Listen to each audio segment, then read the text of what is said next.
నమస్తే, welcome to our channel. ప్రముఖ ఆధ్యాత్మికవేత్త, ఆస్ట్రాలజర్ ఫణి భాస్కర్ శర్మ గారు ఉన్నారు. వారితో మాట్లాడదాం. నమస్తే సార్. నమస్తే అమ్మా.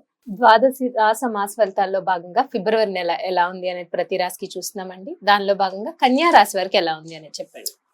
నమస్తే అమ్మా. శ్రీ గురుభ్యో నమః.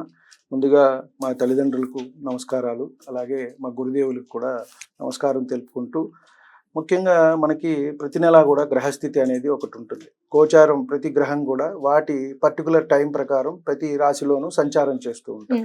మనం ఫిబ్రవరికి తీసుకున్నట్టయితే వృషభంలో గురువు, మిథునంలో కుజుడు, కన్యలో వచ్చేటప్పటికి కేతువు సంచారం జరుగుతోంది. మకరంలో రవి, బుధుడు, అలాగే కుంభంలో శని, చంద్రుడు, తర్వాత మీనంలో చివరిగా రాహువు, శుక్రుడు ఉంటారు. ఇక్కడ చంద్రుడు అనేది మనకి తిరుగుతూ ఉంటారు. ప్రతి 2.5 రోజులకి ఒక్కొక్క రాశిలో తిరుగుతూ ఉంటారు కాబట్టి నెలంతా కూడా సంచారం చేస్తూ ఉంటారు. మిగతా గ్రహాలన్నిటికీ 30 రోజులు, 45 రోజులు అలా వాటి పర్టికులర్గా ఉన్నాయి. సో ఈ గ్రహస్థితిని మనం ప్రామాణికంగా తీసుకుని ముందుగా మనం ఈ కన్యా రాశిలోకి ఏ నక్షత్రాల వారు వస్తారని చూసుకుంటే, ఉత్తర 2, 3, 4 పాదాల వారు, అలాగే హస్త 4 పాదాల వారు, చిత్త 1, 2 పాదాల వారు వస్తారు. ఈ నెల అంతా కూడా వీరికి బాగుందని మనం చెప్పవచ్చు. కొన్ని మంచిగా ఉంటుంది, అంతా కూడా వీరు అనుకున్న పనులన్నీ కూడా జరగటం, అనుకోని విధంగా వీరికి లాభాలు కూడా వస్తూ ఉంటాయి. అంటే మనం ఊహించకుండానే మన పిత్రార్జితం, తల్లిదండ్రుల ఆస్తి కానివ్వండి, లేదా మామగారి తరపు నుంచి కానివ్వండి, ఇలాంటిది వచ్చే అవకాశం అయితే వీరికి కనబడుతోంది. కొంత వీరేంటంటే భ్రమల్లో ఎక్కువగా కొంచెం ఉంటూ ఉంటారు. అంటే ఎక్కువ ఆలోచన విధానం అంతా బాగానే ఉంటుంది, కానీ ప్రస్తుతానికి ఈ గోచారం ప్రకారం సప్తమంలో రాహు, జన్మంలో కేతువు ఉన్నారు. కొంత వైరాగ్యపరంగా ఉంటుంది, అటు చూసినట్టయితే ఊహాజనితంగా కూడా ఉంటుంది. అంటే ఏంటంటే ఎక్కువ ఏదో వచ్చేస్తుందని ఊహాజనిత. ఇప్పుడు అన్నాను కదా నేను, అత్తగారి తరపు నుంచి కానీ ఇటు తల్లిదండ్రుల తరపు నుంచి కానీ ఏదో ఒకటి. ఇప్పుడు మామూలుగా ఏంటంటే ఒకంత మిశ్రమంగా కేతు వచ్చేటప్పటికి నిరాశ, నిస్పృహ ఇలా ఉంటుంది. రాహుకి వచ్చేటప్పటికి ఆశ ఎక్కువగా ఉంటుంది. సో చాలా కావాలనుకుంటారు, ఎంత వచ్చినా కూడా సరిపోదు అనమాట. అంటే రాహు మార్గదశలో అలా అందరూ కూడా ఉంటారు, ఎక్కువ ఆర్జించటము ఇట్లా. ఈ రాశి వారికి ప్రస్తుతం అలాంటిదే. ఏదో వస్తుంది అని చెప్పని లాటరీస్లో కానివ్వండి, షేర్స్లో కానివ్వండి కొంతమంది ఇన్వెస్ట్ చేస్తుంటారు.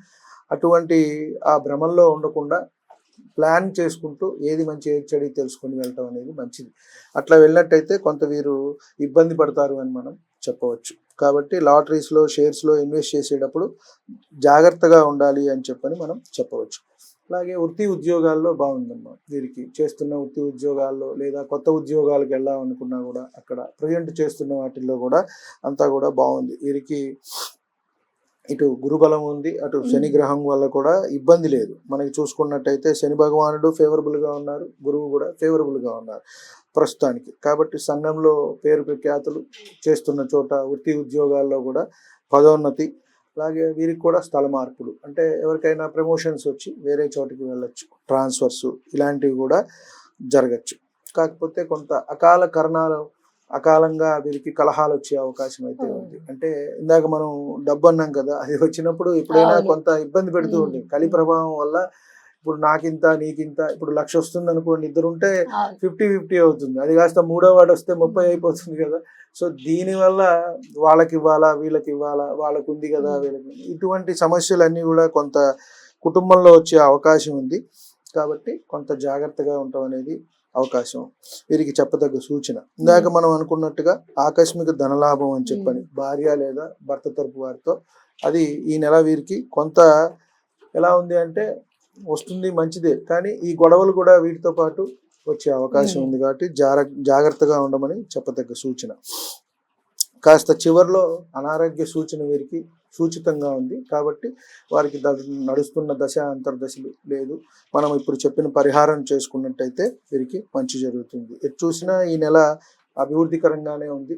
కొంత జీవితంలో అభ్యున్నతి అయితే ఉంది.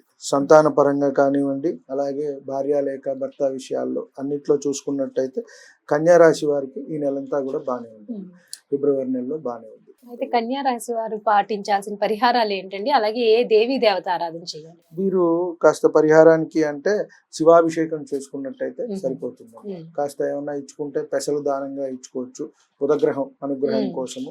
ఆరోగ్యం గురించి ఆదిత్య హృదయం పారాయణం చేసుకోవచ్చు. వారికి ఇష్టదైవాన్ని కూడా స్మరించుకోవచ్చు. వాళ్ళకి ఎందుకంటే ముఖ్యంగా ఇష్టదైవము అలాగే ప్రతి ఇంటికి కూడా కులదేవత కులదైవం. అంటారు, ఉమ్. వాళ్ళని పూజించుకోవాలమ్మా. ఎప్పుడు కూడా వాళ్ళని మనం విస్మరించకూడదు. వారి పూజ తర్వాతే ఎన్ని పూజలైనా, సత్యనారాయణ వ్రతం చేసుకోండి, పెద్ద పెద్ద హోమాలు చేసుకోండి, వ్రతాలు చేసుకోండి, ఎన్నైనా. కాబట్టి మన ఇంటి దేవి దేవతారాధన చేసుకోవాలి. తల్లిదండ్రులను కూడా ఉన్నప్పుడు జాగ్రత్తగా చూసుకోవాలి, గతించిన తర్వాత వారి కార్యక్రమాలు అనేవి కూడా చేసుకుంటూ ఉండాలి. ఉమ్. అవే మనకి మన పిల్లలకి కూడా బ్లెస్సింగ్స్ అవుతుంది. అవును. కాబట్టి శివాభిషేకం చేసుకుంటే సరిపోతుంది. వారి అదృష్ట సంఖ్య, కలిసి వచ్చే రంగు. వీరికి పచ్చ అమ్మ, జాతి పచ్చ లేత ఆకుపచ్చ, మనకి ఎట్లయినా సరే ఆకుపచ్చ సంబంధించింది ఏదైనా వీరు ఒక క్లాత్ ఏదైనా దగ్గర అయినా పెట్టుకోవచ్చు, అలాంటి వస్త్రాలైనా సరే ధరించవచ్చు. వీరికి అదృష్ట సంఖ్య అంటే 5 అమ్మ. వాళ్ళకి నచ్చిన ఆ తేదీ లోపు ఏదైనా చేసుకోవచ్చు. బుధవారం అయినా సరే వారికి నచ్చినట్టుగా. అలాగే ఇందా చెప్పుకున్నట్టుగా మనం తారాబలం చూసుకొని వారికి తగ్గట్టుగా ఇక్కడ ఉత్తర హస్త చిత్త ఉన్నాయి కాబట్టి వారికి తారాబలంగా ఏదైనా మనం కార్యక్రమాలు స్టార్ట్ చేసుకునేటప్పుడు ఏవైతే ఉన్నాయో ఆ పనులు అనేవి చేసుకుంటూ ఉంటాం. ఓ, తారాబలం చూసుకుని మంచి కార్యక్రమాలు, మంచి ఏదైనా కార్యక్రమం. కార్యక్రమాలు స్టార్ట్ ఏదైనా చేసుకోవడం మంచిది. మనం ఇప్పుడు ఇంట్లో ఏమైనా కొనుక్కుంటాం, మ్మ్. వాహనాలు కానివ్వండి, ఇల్లు కొనుక్కుంటాం, ఏదైనా అగ్రిమెంట్ చేసుకుంటాము, అలాంటివి ఏదైనా సరే అలా తారాబలం చూసి ఇది ప్రతి ఒక్కరూ చూసుకోవడం మంచిదే కదా. ప్రతి ఒక్కరి ఒక్కరు కూడా ప్రతి నక్షత్రానికి మనకి చూసుకుంటే వారి తర్వాత నక్షత్రం, 4వ నక్షత్రం, 6వ నక్షత్రం, 8వ నక్షత్రం, 9వ నక్షత్రం, ఇది ఈజీగా ఉంటుంది, ఎవరికి వారు చూసుకుంటూ ఉండొచ్చు. అలాగే హోరాకాలం కూడా బుధవారం, గురువారం, శుక్రవారం మంచిది. బుధ, గురు, శుక్ర హోరలు కూడా మంచిది. మనకి రోజుకి 24 గంటలకి 24 తిరుగుతూ ఉంటాయి కాబట్టి 24 హోరలు అనేవి అవే రిపీట్ అవుతూ ఉంటాయి. శని, గురు, కుజ, రవి, శుక్ర, బుధ, చంద్ర ఇలాగే రిపీట్ అవుతూ ఉంటాయి అన్నమాట. ఈ 7 ఉన్నాయి, రాహుకేతువులకి చెప్పలేదు, ఇవే రిపీట్ అవుతూ ఉంటాయి కాబట్టి 21 తర్వాత మళ్ళీ అవే వస్తాయి ఆ 3 కూడా. కాబట్టి 24. అనేది చాలా చక్కగా వివరించారండి. ధన్యవాదాలు. నమస్తే.